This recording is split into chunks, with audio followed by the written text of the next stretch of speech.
Okay, so hello everybody and welcome and thanks for joining us to our webinar on plant packs and pots. And it's just been one of the really exciting and encouraging experiences of this whole COVID experience, is seeing so many community groups adapting to the situation by reaching out to their neighbours and helping them to grow from home. And the just amazing response then from people who are learning to grow sometimes for the first time, and really taking up the challenge.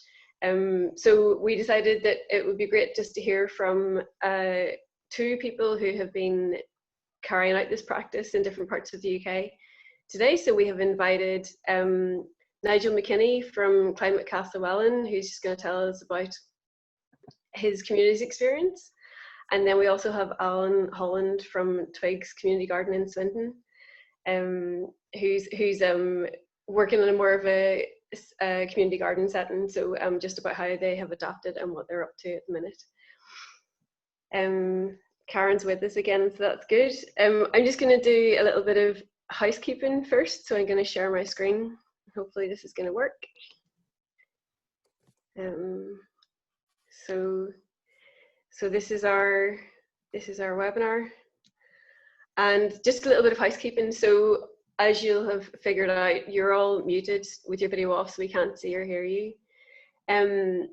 So if you have any questions that come up as people are speaking, there's a question, you should find a question function, and if you just submit your questions there, Connor will keep a note of all of those questions, and then he will ask them to the panelists at the end. And then if you have any just general chat or comments, you can use the chat function for that. So they're the two ways that you can interact, or if you're having a technical issue.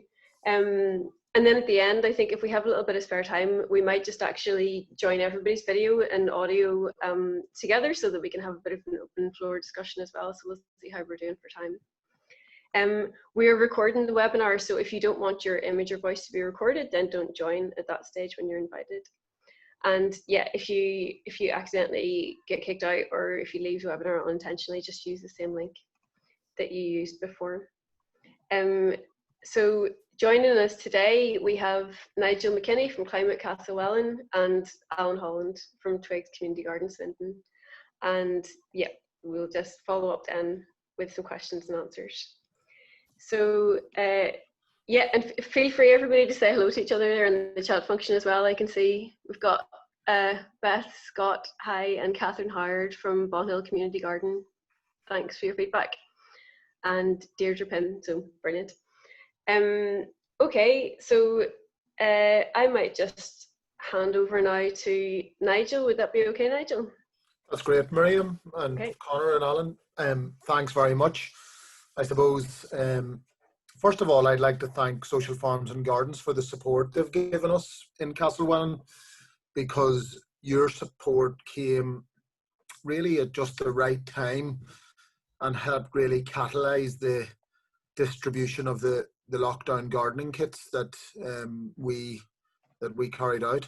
But just a little bit of background, I'm Nigel McKinney. I live outside the village of Kilcoo in the Mournes, small village.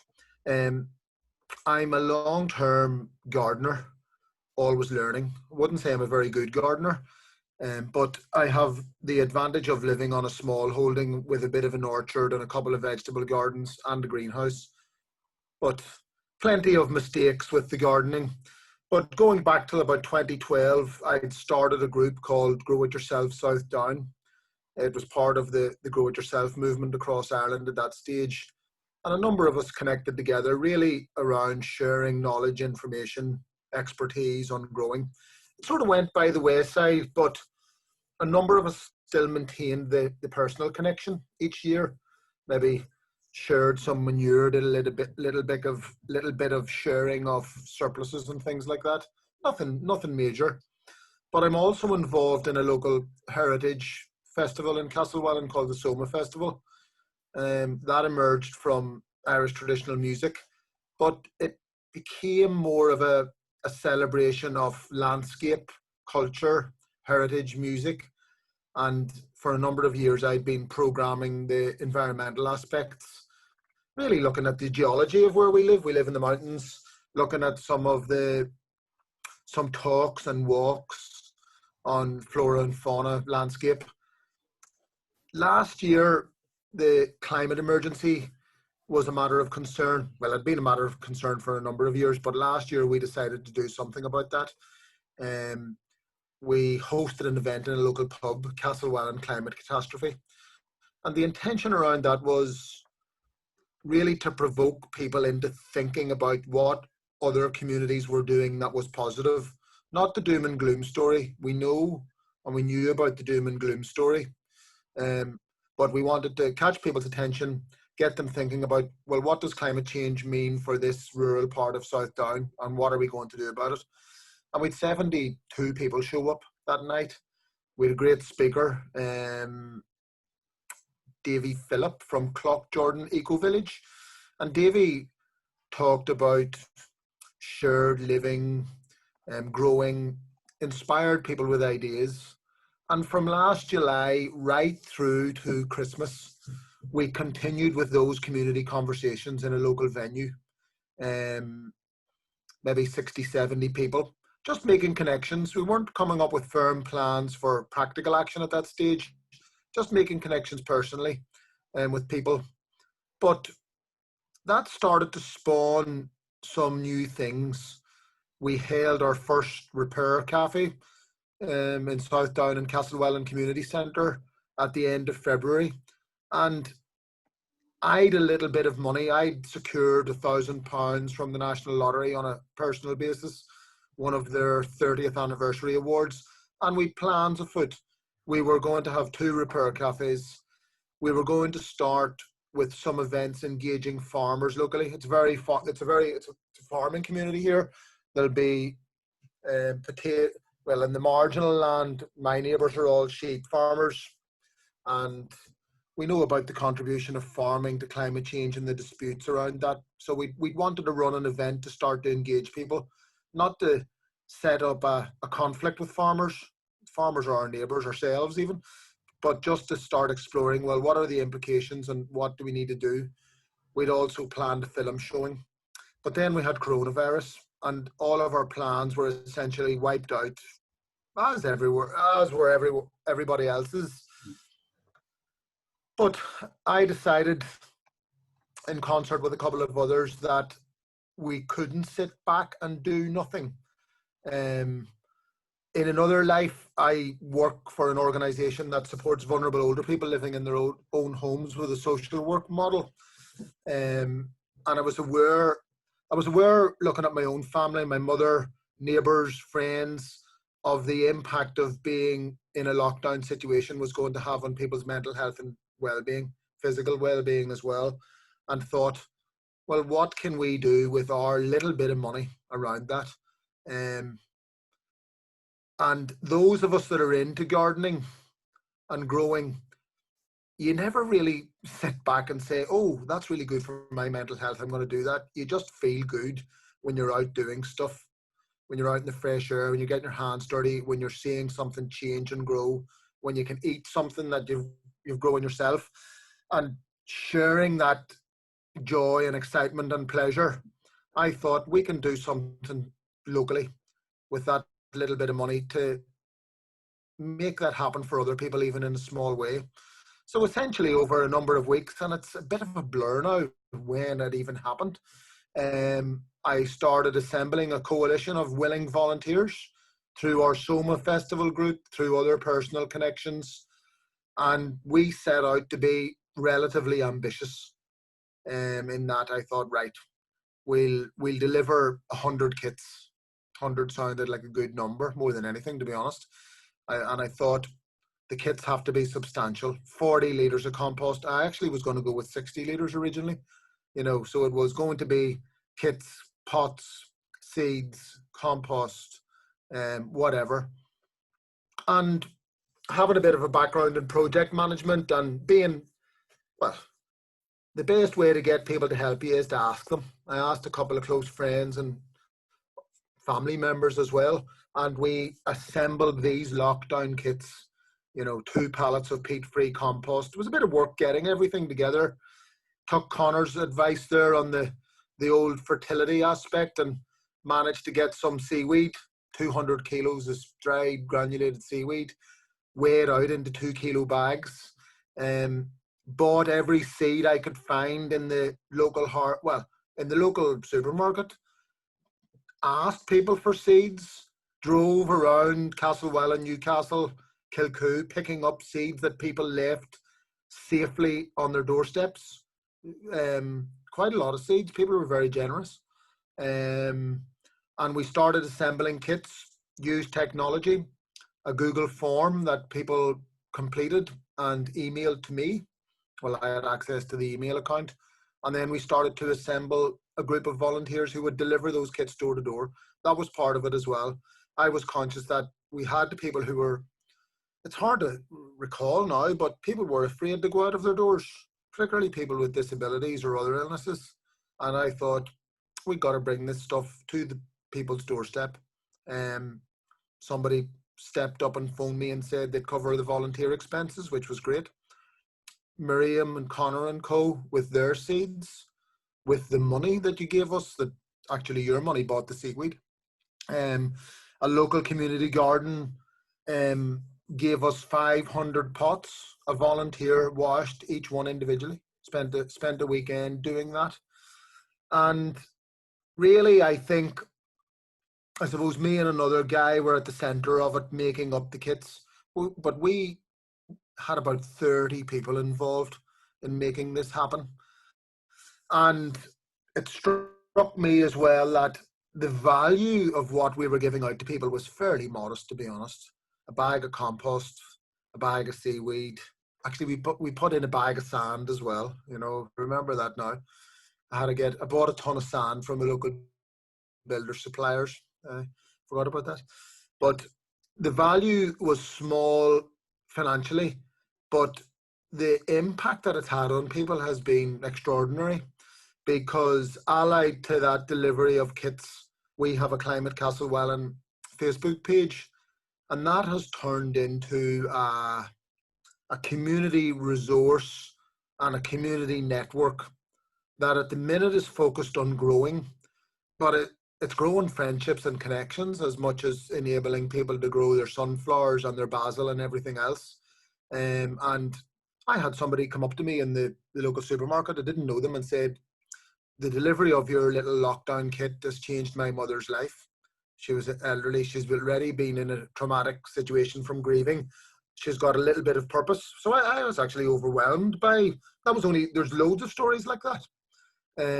People felt they had something to look forward to, something to do with their children, sensing that other people were in the same situation, learning, starting to think. And from a selfish perspective for us, our group, Castlewellan, or Climate Castlewellan, we want to think about all of the different ways in which climate change impacts this community and what this community will have to do to be resilient. So there's going to be food production and biodiversity and energy and fashion and food and everything. So I suppose this is a starting point, although it's got so much value in and of itself.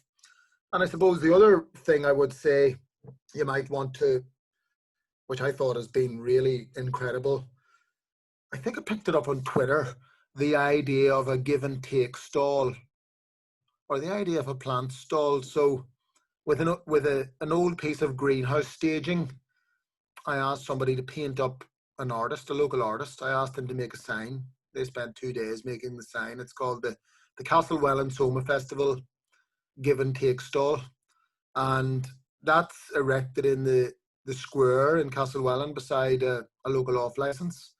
And the aim of that is you give and you take. You give what you can and you take what you need. And that has been absolutely unbelievable.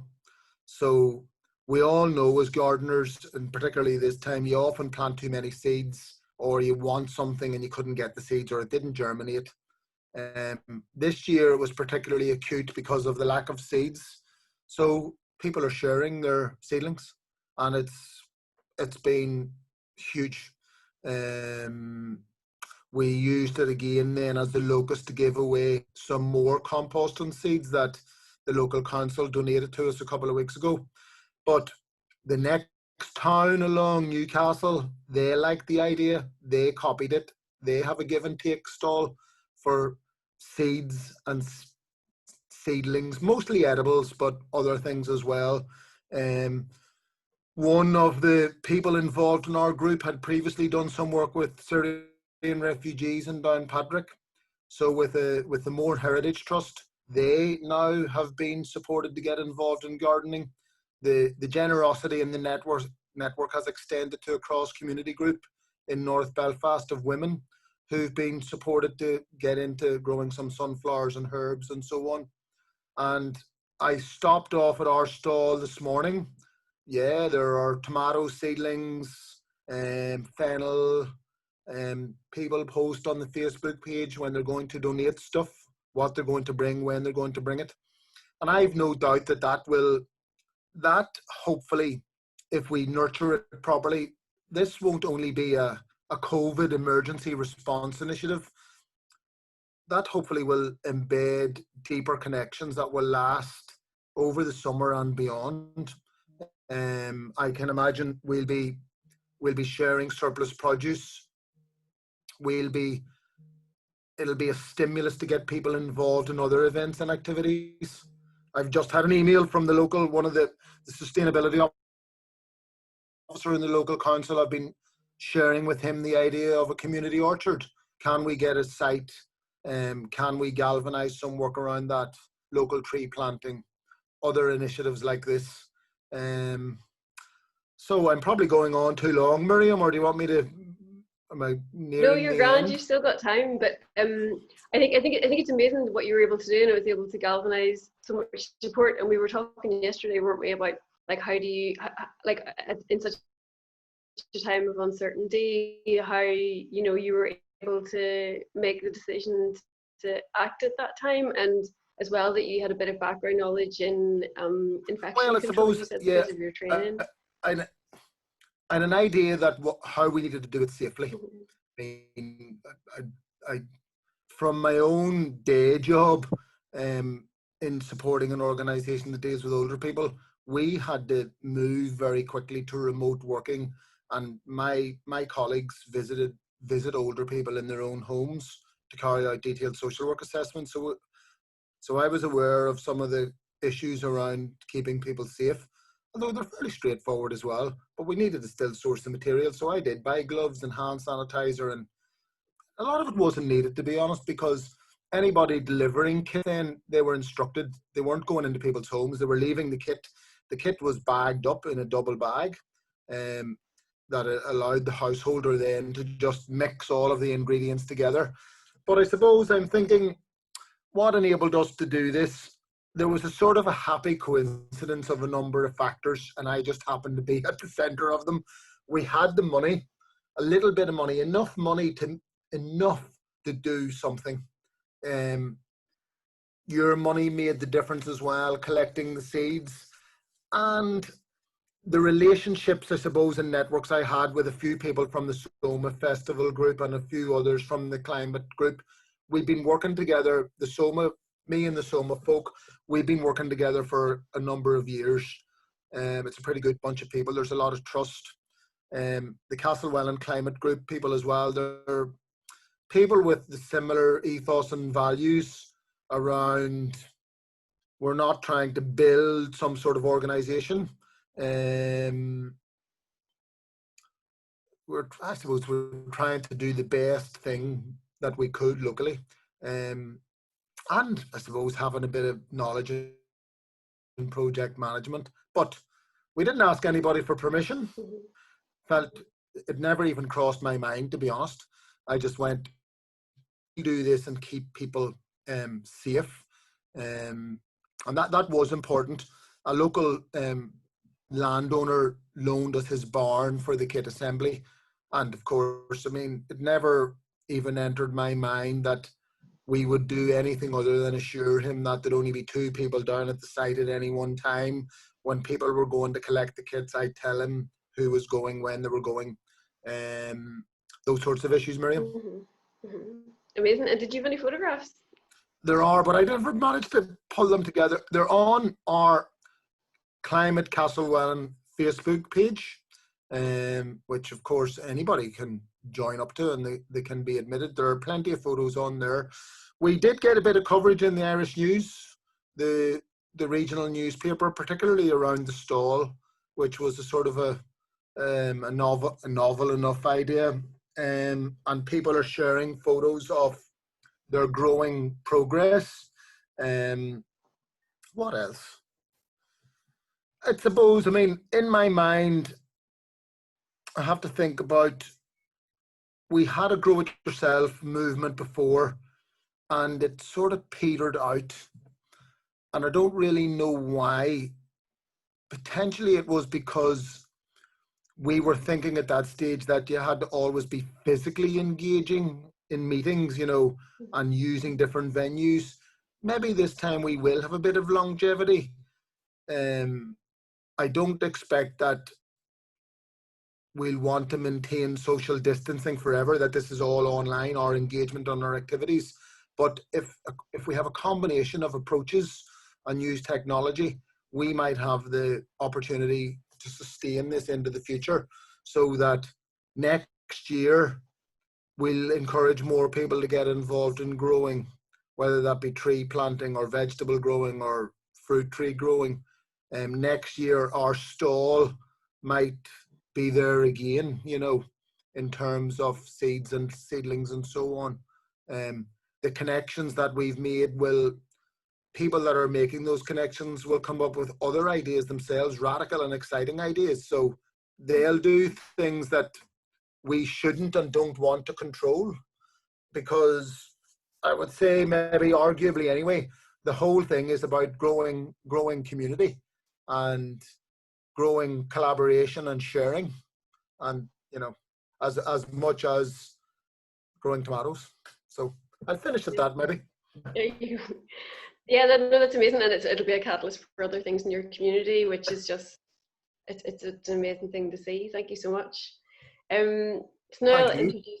Cheers, Nigel. I'll introduce Alan Holland. Alan's from Twigs Community Garden in Swindon.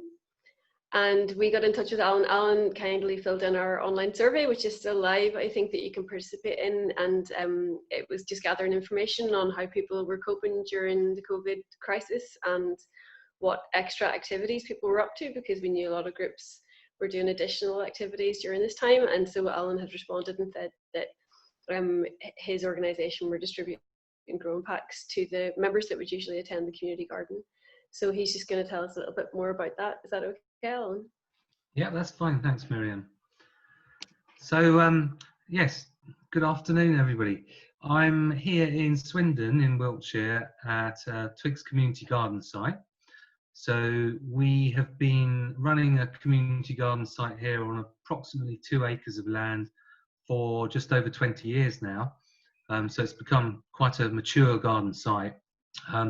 We are a small local charity, and we work predominantly with adults experiencing mental health issues. So people are generally referred into our service to come to us for therapeutic gardening sessions on the garden site. We've also got a large allotment site as well, which is 14 allotment plots, all rolled into one, if you like. So we've got that too. And when all the COVID business kicked off, so we were running our sessions as normal, going along quite happily in the middle of spring, really, wasn't it? And well, early spring, and we were growing as usual, thousands of plants here. It's one of the ways we fund what we do, is we grow and sell plants here, particularly herbaceous perennials and herbs.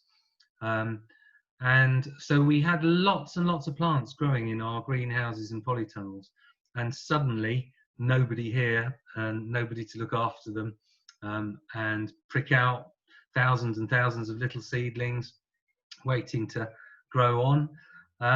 So a few of us were just putting our heads together, really, and again, I can remember, you know, it wasn't quite sure what they could and couldn't do.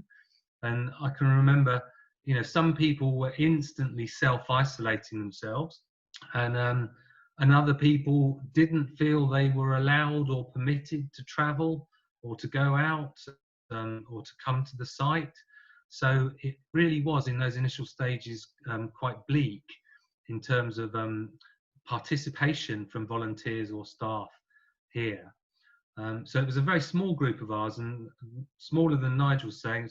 It was a handful of us, staff and volunteers, who came together and just thought, well, this is something we could do. We could distribute some of the plants and compost and pots out to people who would appreciate it and find it useful. So we began phoning round to people who come to use the service and asking people whether that is something they would appreciate and want. And again, some people didn't have any facility at all whatsoever to use what we were offering and grow things. So it wasn't everybody who wanted them, and other people were just a bit hesitant about even having one of us come along as a delivery driver, really, and drop something off. So I think it was 36 kits we sent out in our initial few weeks of sending out the kits, and it was a combination of some compost, some pots, seedlings, a variety of different seedlings, be they vegetables or flowering plants, some sweet peas, and some willow for people to make a support if they were going to grow the sweet peas. So yeah, we put these together, and myself and other people volunteering and another member of staff, we then drove them around Swindon. Swindon's quite a big town. It's 220 plus 100,000 people here. So there was quite a bit of driving to do around Swindon, and I can remember at that time it was all a little bit, nobody knew quite what to expect and whether or not you were going to be pulled over by the police for being out and about and driving around. But thankfully our trustees gave us all letters endorsing what we were doing in case we were stopped and questioned about why we were not staying in our own houses, which seemed to be the direction back then. So anyway, that went well, and people seemed to be very appreciative. And so following that, we have also been distributing some flowers. One of our volunteers, Denise, she is running a project here which is all about cut flowers and people learning some floristry skills.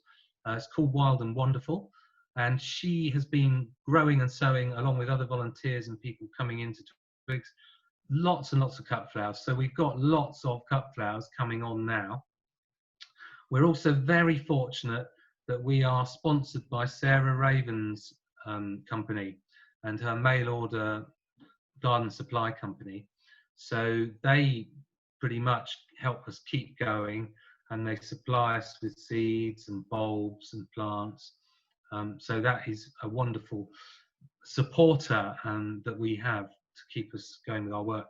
But anyway, so Denise has started to make up with a couple of other volunteers flower arrangements that are being given out to frontline staff, key workers that we know of, and people who are right in the coalface of dealing with the whole COVID scenario.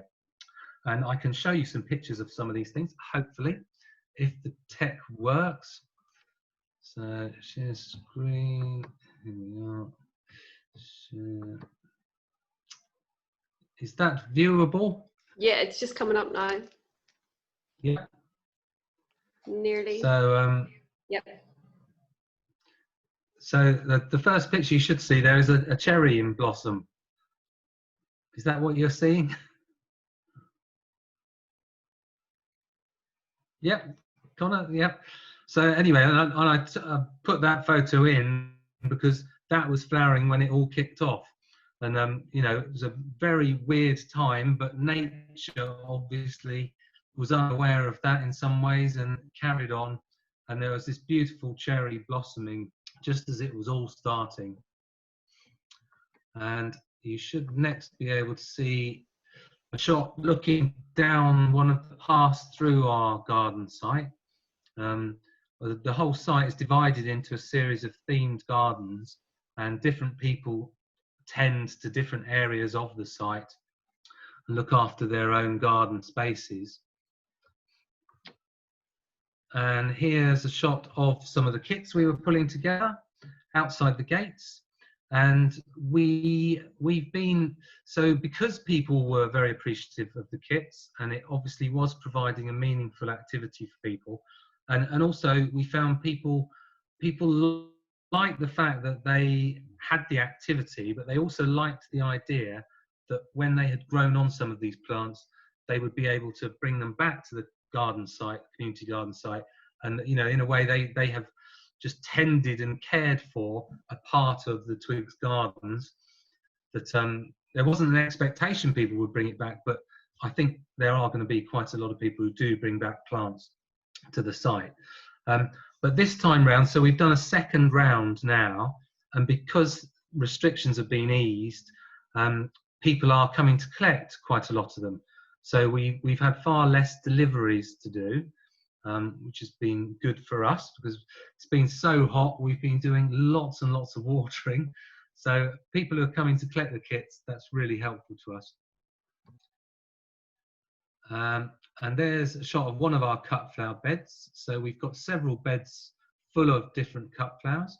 And again, like I say, normally it's a very popular activity area for people coming to Twigs, is to get to make up flower bunches. And quite often those are sold through our sister project in the adjacent Manor Garden Centre to us, which is the Olive Tree Cafe, which is a cafe that works to support vulnerable people, particularly people with mental health issues again. And normally bunches of flowers can be in the cafe for sale or on the tables. But we've obviously not had those outlets recently. And there's a couple of examples of the bunches that Denise and the volunteers are making up to give out to deserving people in these times. But we have also had a lot of people selling plants for us on our behalf. So there've been 2 or 3 people who've been selling plants they've grown themselves at home before they were able to come and collect plants from here, and just setting up at the bottom of their garden by the side of the road honesty boxes and plants, and that's been really successful. So we've been able to still have quite a lot of plants on the go and people taking them. That's just another shot of the gardens, again fairly earlier on in spring. And then this is a shot of the allotment site. And so the cut flowers was going to be one of the main areas we were concentrating on, but when all the crisis kicked off, again, Denise, who was working at the allotment site, decided she was going to transfer most of the growing to vegetables and food stocks for the local people, the local community. So we share our allotment site with another charity called Dash, which is working to support people, particularly younger people with Asperger's. So there's been, neither our groups or Dash groups have continued during this time, but there have been volunteers from both groups going in to tend the allotment site and to carry on growing vegetables, which has been a lot of work for a small number of people. That's just another shot in the gardens. And then I've got one more shot.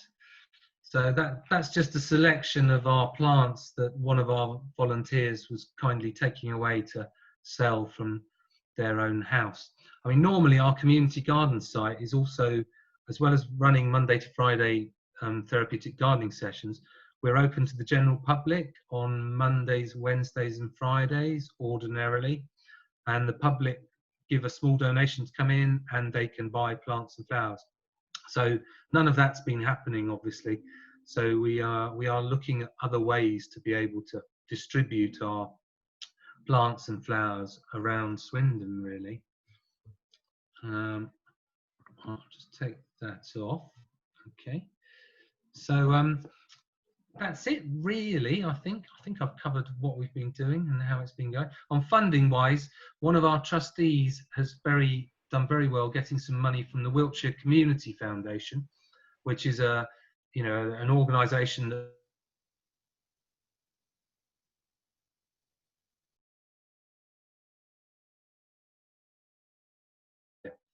and they have funded the costs for the plant kits that we've sent out, including the delivery time and costs involved in that.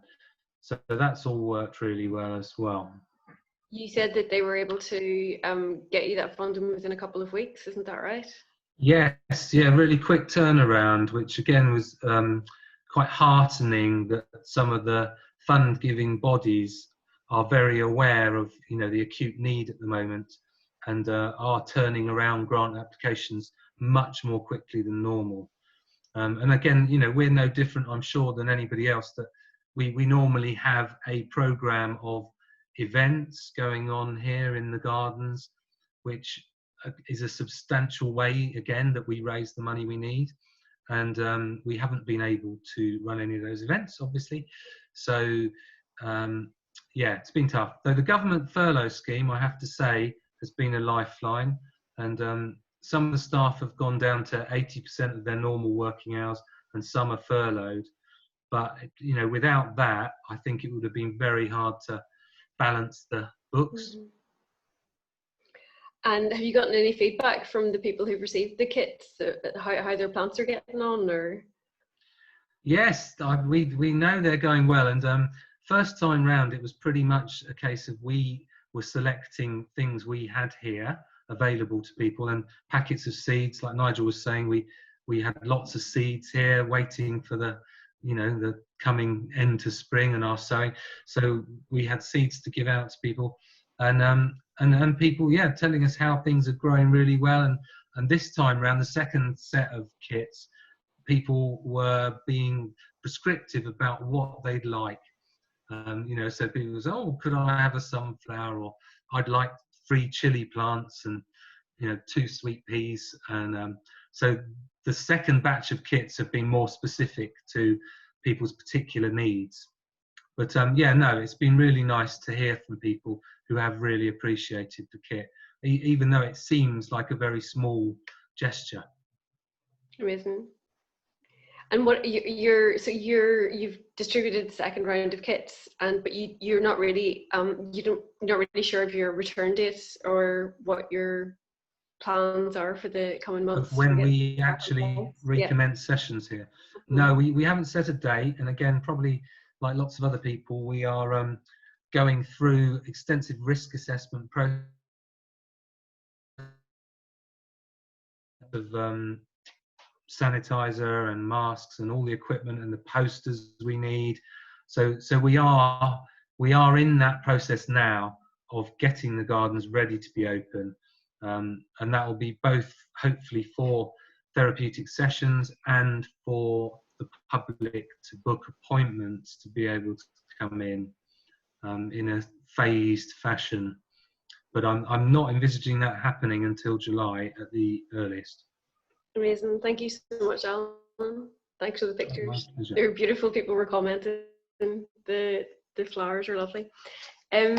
So now we just have time for some questions. So if you have any questions, I know some people have been popping them in the question and answer function there. So if you have any questions, just ask away. But I think that Connor might have a list of things that people want to know. Yeah, it's a very short list at the moment. People, I think, have been really enjoying listening to both Nigel and Alan, giving such great information and inspiring stuff. So we've got a question here from Karen, and it's for Alan and for Nigel. So maybe take those in order. Alan, have you found this new approach has meant that you've engaged with new people, or were they all existing contacts? No, I think it has been mainly our existing network, which, again, we're very fortunate, having been here for over 20 years. there's a wide support network for the work we do through Swindon. I'm sure there have been new people who've been messaging via social media and the Facebook page, but in terms of the actual distribution process and putting together the kits, that has been our volunteers and staff that have already been part of the Twigs community. Okay, thanks very much. Nigel, is Nigel muted or unmuted? No, that's a good question. Interesting. I would say our volunteers were mostly people from the Climate Castle Welland group, and that's just a collective. I mean, people who'd come along to some of our events, and some of those people asked for kits at the start, but I would say 90% of the kits went to people in the community who I had never heard of before. We didn't know, you know, that sort of word of mouth. And actually, when I recall now, we have a local Facebook group with about 10,000 members on it, based around the local villages. Not our group, it's called The Local. Generally, it asks these sorts of silly questions: which chemist is open on a Sunday, you know, or I mean, but it's really useful. So we did a bit of targeted advertising through that as well. So 90% were people that I wasn't aware of. So okay, that's really interesting. Could I ask just a wee question to both of you? So I shouldn't really be doing this, but it's just from what both of you said. Have you managed to keep the sort of the contacts of the people that you have helped, or have you a record of who those people were? And if you did that, how, to what level did you retain that information? Well, I have a record, but I suppose I'll be careful with it because of the GDPR stuff, even though we're not registered, because we're not an organization. But I actually used Google Forms, and it's a very clever little thing. So I just had to send out a hyperlink. People filled it in with their email address. So I have a record of their name and email address and everything else. But I was conscious that we were only gathering that information for the sole purpose of delivering the kits and emailing them out some growing instructions. So I think I'll keep it at that and not use it for other purposes. Most of the people have been encouraged to go on to the Facebook page and start to share and post information in other ways, Okay, that's really interesting. And Alan, any information we had was already information that we had on our database. So I mean, we had staff here were phoning, and we still are phoning regularly to all the people. I think it's 65 people currently who were attending sessions at Twigs through the week. So they get regular phone calls from the staff here as a kind of, keeping in touch and keeping people informed on what we're doing and when we're hoping to get back to some kind of normal again. So we've stayed in good contact with people like that, and hopefully via our social media pages, we've also kept in good touch with people. Okay, that's great. We've got another question here from Emma Gordon-Devlin for Nigel. Nigel, the give and take stall is a fantastic idea. Where is it? Is it unmanned or in a secure place? Oh no, it's funny, and it's a 3-tier piece of greenhouse staging. Quite a nice story, actually. It was my father's greenhouse staging that his best friend handmade for his greenhouse, and it doesn't fit in my greenhouse, and my dad's dead. So it's chained to a street sign in our village square. I think it's a type of a village square on a green area. It's locked and it has a sign. It's unmanned. So there's a little sign that just says give and take stall, give what you can, take what you need, and people drop off stuff or pick up stuff or whatever. And people might even meet there to do some pre-arranged swaps if they want. So there's a slight anarchistic approach to it in the sense that nobody owns it, you know. Yeah. So people need to take responsibility, you know. We did have the issue that we were worried about people putting inappropriate items on it, i.e. things because the refuse sites are closed or the council amenity sites. And we did have a wee bit of that last week, but individuals are going down and taking away any rubbish or tidying it up and so on. So Very good. Okay, another wee question here then. Has there been any need for additional support for first Connor time? seems to be frozen there. Oh no. That is a great idea, then, Nigel. I like that. I think we'll borrow that idea. Very good. Go ahead, Connor. Am I back? Yeah, just a question here from Paul saying, has there been any need for additional support for first-time growers or those who'd be less experienced with what the stuff that you've been sending out?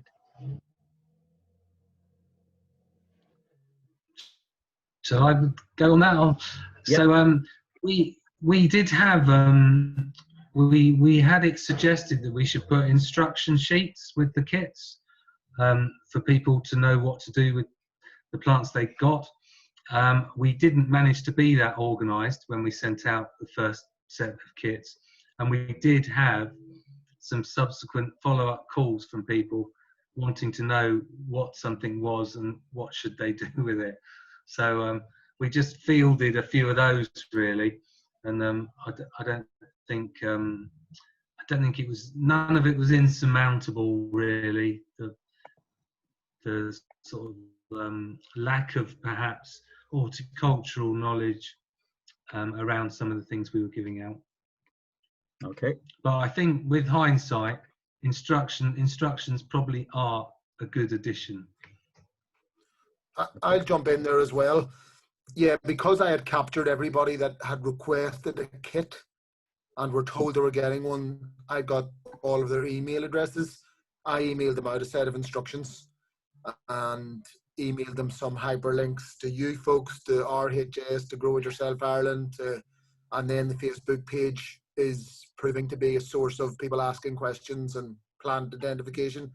I did have some funny emails, you know, around, somebody was texting me even last weekend, what was the little bag of bag of green granules? Well, yeah, some people missed out on the emails and then were totally perplexed.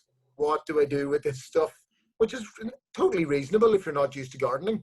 You know, it was obvious to me you mix it together, but if you're just, this is landed on your doorstep, people were wondering, do you take a spoonful of this and a shovelful of that or whatever? So, but I've also encouraged learning by doing.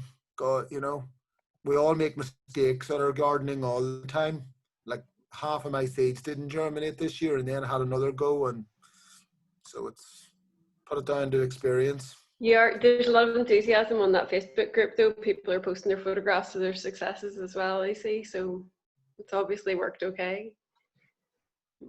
Is there any other questions, Connor? That's it for questions through the Q&A. I just can't really see, is there anything extra in the chat down there? I can see it says 2 new messages, but I can't actually get under them.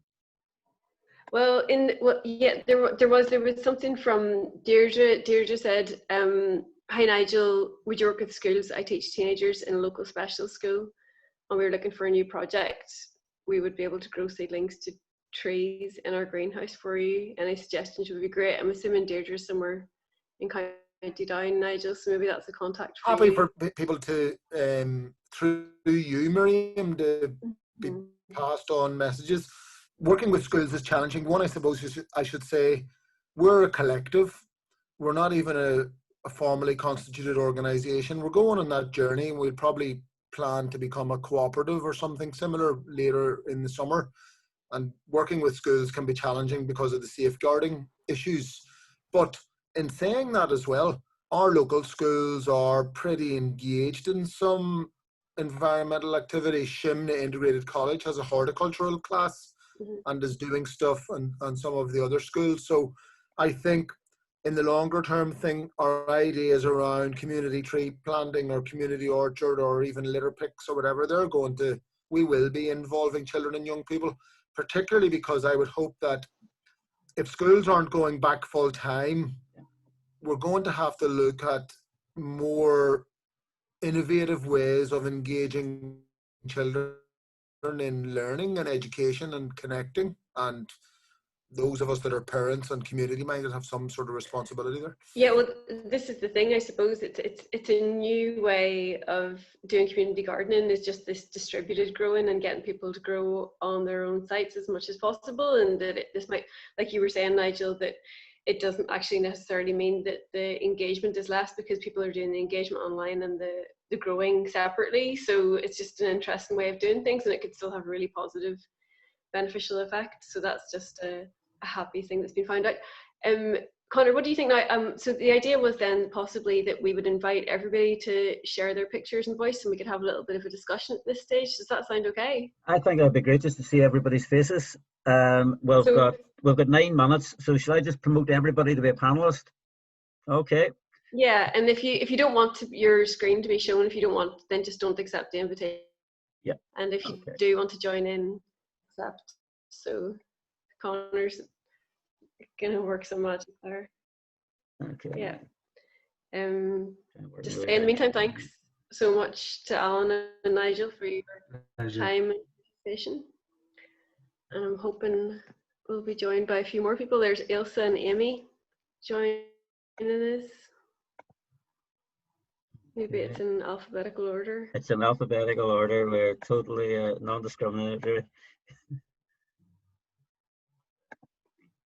So it'd just be great to hear other people. I'm sure, I know that Jan and John for sure anyway, and Fermanagh have been distributing packs to their neighbours. But if any of the rest of you, I'm not sure if Caroline there, if she's in Belfast, but if anybody has any other stories about doing this similar kind of work, encouraging people to grow in the community, it'd be great to hear from you. So you can just unmute yourself if you want to talk. There's Caroline. Yeah. I think we can probably manage ourselves. So has anybody got a story to tell? Well, since lockdown, and we were offered an allotment just at our local allotment site, and I have to say it's the one thing in the last like 5-6 weeks that's actually probably got both of us through this, me and my partner. So, and then I was chatting about it too, and I've always had an interest, and I've been part of the Grow Group up in North Belfast, and I was chatting on in some of our Zoom kind of meetings, because I work for an organisation called Start 360, and I work in our women's project, and I've been given the go ahead to try and source somewhere now, so whether it's like allotment space or something like that, in order to develop something with the women, and starting in Belfast anyway. I know we're kind of Northern Ireland wide, but it's like you have to start small. I mean, a bit like starting in Castlewellan, you know, you're not going to take over the whole of Northern Ireland in one weekend. So it's kind of starting small and seeing where it goes from there. So this was great. It's just kind of put a bit of a rocket on. Good job. Thanks, Caroline. Now to kind of get out. So thank you. Yeah, it's motivating. Anybody else? I just want to know. Sorry. Hi, Deirdre. I know of 2 other places around the coast, one in near Collard and one in Killalay, that have like gardening clubs, in the fact that you can go, like you were talking about, Nigel, that you can, or Alan, that you can go and drop off plants and then you can pick up what things that you need. And, you know, and I just wondered, is there like a connection that connects all of these different groups together? There's nothing like that yet. Mm-hmm. No. All right. No problem. There's the answer. No, I don't think so. I think it seems to be a spontaneous idea that either people come up with themselves, or else they see it done somewhere else and then copy it. Isn't that what's happening in Newcastle, Nigel? Mm-hmm. Yeah. Yeah, I should say though that the generosity of people, I mean, is that there's a group in Killock in County Down, which is outside Downpatrick there, Newcastle too. So, well, Mary Jane Burns, I knew her already, so she sent me seeds. But Mary Jane also was popped over to the stall in Castlewellan with plants and so on. So there are some people that are networkers and connectors, and really enjoy doing that, and so it started happening naturally. Yeah. Quite often, local allotment groups. I know in Swindon, the local allotment group Salga hold plant and seed swaps. So if you've got an allotment organisation locally, it could well be that there is a seed swap takes place at some point. No, I wonder, is it a natural follow-on to save seeds at the end of the season and do the seed swapping and try and follow the seasons? And I liked Nigel's comment about planting up a community orchard, because if we followed the season, that would be the next logical thing to look at, tree planting and orchards. And we've done a bit of that in social farms and gardens recently, and there's a lot of work in it, getting the right site, getting the permission, getting the land, getting the council.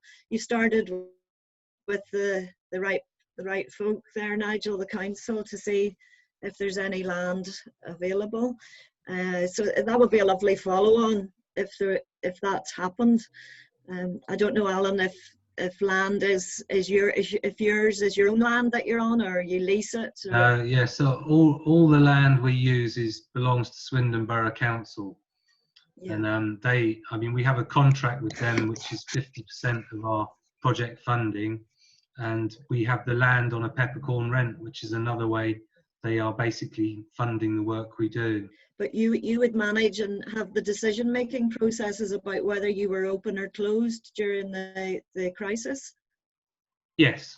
Yes. We just overall, we're just looking at that, at who was able to make local decisions about what happened, because some sites were closed immediately and others were kept open, and we worked quite hard with some councils to give them the resources to open safely and keep operating, because it was quite essential really with the growing season just beginning. It was nice if we were able to make ourselves relevant, and we were very much like your stories. What could we do? How could we re-deliver our project in Northern Ireland? And the lockdown gardening project sort of came when we looked at what we could do, and that put us in touch with everybody, which was great. Nice to see John and Jan there. Do you want to say a wee bit about what you did? Well, I was going to come back on the swap bit, because we had already we had a stall to get rid of any excess that we had, plants, produce later in the season, whatever. And what we found was when we got into the lockdown gardening idea, that people who were picking up on that would then say, I've got extra tomato plants, can you use them? Can they go on your stall? Or we've got so that became a sort of a natural progression, that people don't want to compost what they've grown in excess if somebody else can use it. So that was one thing. The other comment, I think with Deirdre, was that I connected to a couple of schools, and that part of the lockdown gardening was promoted through the school Facebook pages, and we got a lot of the children with whom I would normally spend a bit of time during the week coming and taking packs to do things. But we also got other schools. We had a preschool group who contacted us and said, would that be something that we could help provide for their children who aren't coming in, provide for their families for something to do.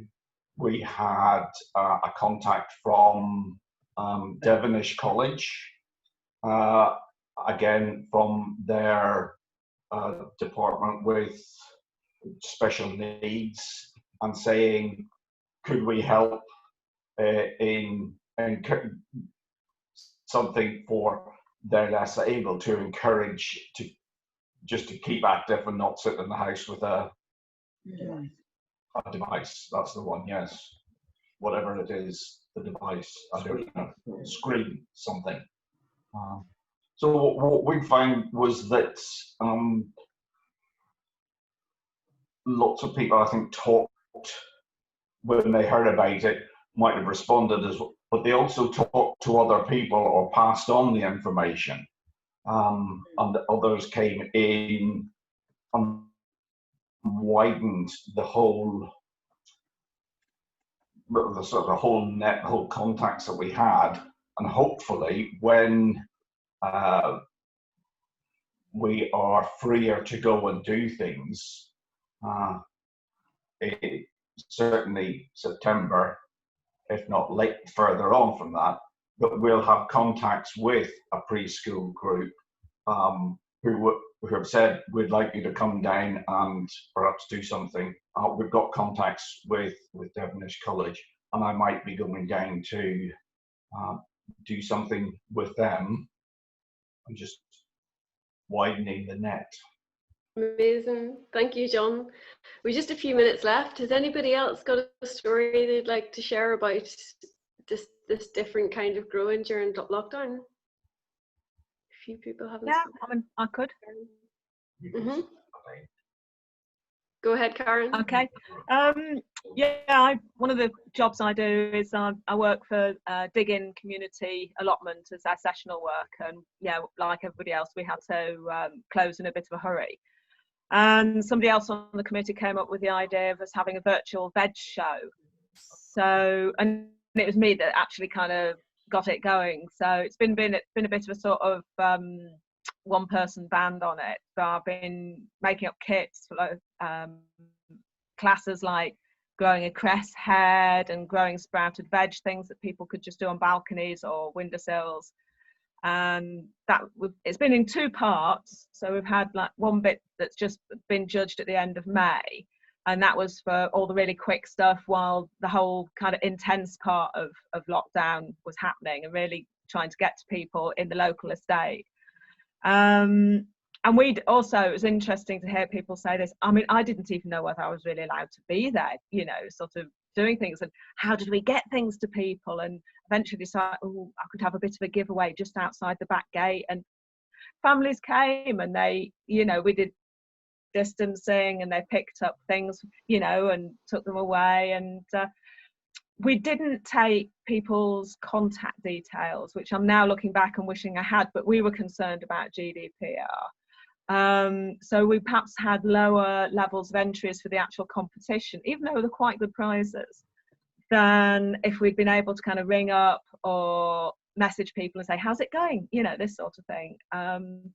So it's kind of a learning curve. And we've got a second part of it coming up mid-August. That's things like we gave away wildflower seeds. We're giving away what are called mini pots, which are like little pots of varieties of seedlings. They could pot up into a bigger pot or into a little patch in the garden, and sunflower competition as well. So we may be able to go and actually measure the sunflowers, or it may also, like the first part, be photos. We don't know.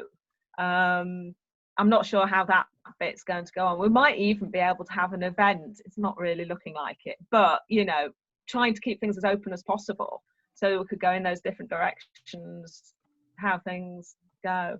And for me, it's been great to be able to feel that I'm actually doing something. We've made contact with more people, new people this year than with some other projects we've tried, which has been really good. We'll probably do it again next year now. And I've been thinking, what can we do to follow through? I think, you know, doing seed saving and seed swapping is a brilliant idea.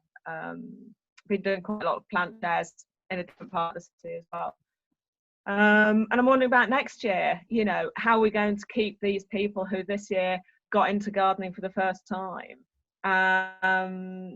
Who knows where we're going to be as a society next spring, but trying to get them on board and say, look, you know, what went well last year, what didn't go so well, how can we do it this year? Kind of cranking up for maybe an event in Nottingham. So we shall see. And thanks, it's been useful listening to all of this. Yeah. It really is, and what I just love about it is that just what seemed like a crisis, and people have turned it into an opportunity to find new ways to connect with people, to reach new people that they wouldn't have reached before, to find new methods of community work, because I suppose we're all in community work, and we've sort of just through necessity discovered new methods and new people. So it was just really a crisis turned into an opportunity, which I think is really amazing and inspiring. I should say just before we finish up. Oh, sorry. I think Amy was just going to say something. Oh, Amy, go for it. I didn't see. Hello from Scotland. Hey, Amy. I work at Polbeth and West Calder Community Development Trust and the community garden there.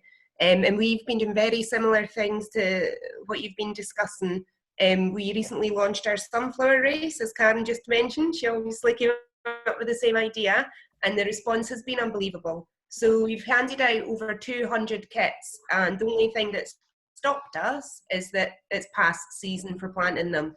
Luckily in Scotland we've got an extra 2 weeks, maybe longer than we would have had, but it's been a great success, and we've definitely found that it's been people that wouldn't traditionally engage with the garden that have come forward and asked for the kits, and we're really looking at ways to kind of develop that further. So all these ideas have been really helpful, and there's some of them I'm just going to plain steal. And yeah, I think that it's actually an opportunity to engage with a whole new host of people. So hopefully going forward we can develop that and really build on this. Brilliant, thank you. Thank you. Is there anybody else that would like to share before we finish up? We've got Jerome.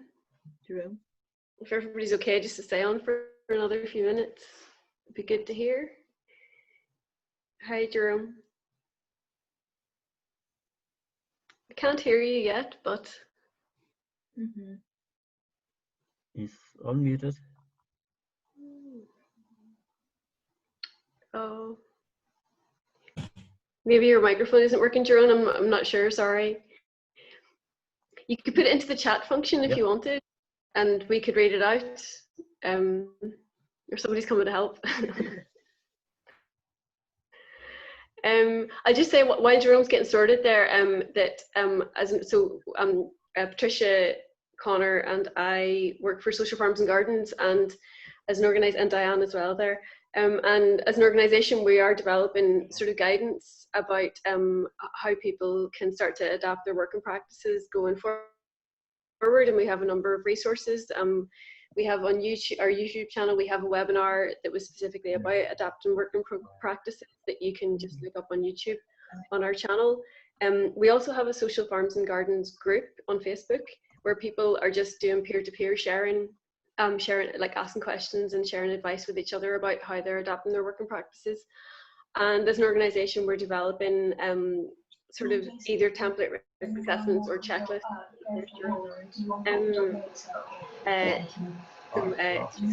just to help people adapt to the new circumstances. Yeah, will be good. I need to go out and do something.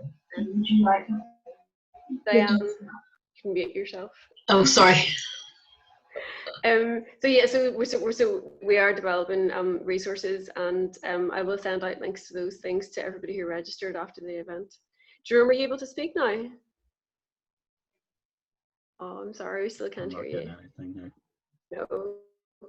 If you type even what project you're from, and if you have a link or something like that into the chat function, we can share it. Sorry, Miriam, sorry I didn't mute myself.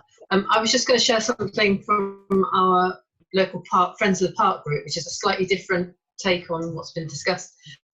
They had a communal wildflower seed sowing event planned just as lockdown hit, and they prepared, I think a couple of people went down and prepared the area, or one person went down and prepared the area, and then they managed to create wildflower seed bombs instead of having everybody gather in one place, and they advertised the place people could collect them from on their daily walk with their children, and so that was a nice little slightly different take on. No, I hadn't heard of that before. That's brilliant. Okay, thanks everybody. I'm going to share my screen just to finish up here. Let me see. So we've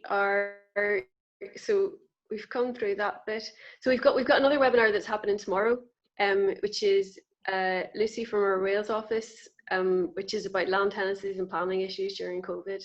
So that's at 10 o'clock, or sorry, 1 o'clock tomorrow. And you can find booking links for that on our website.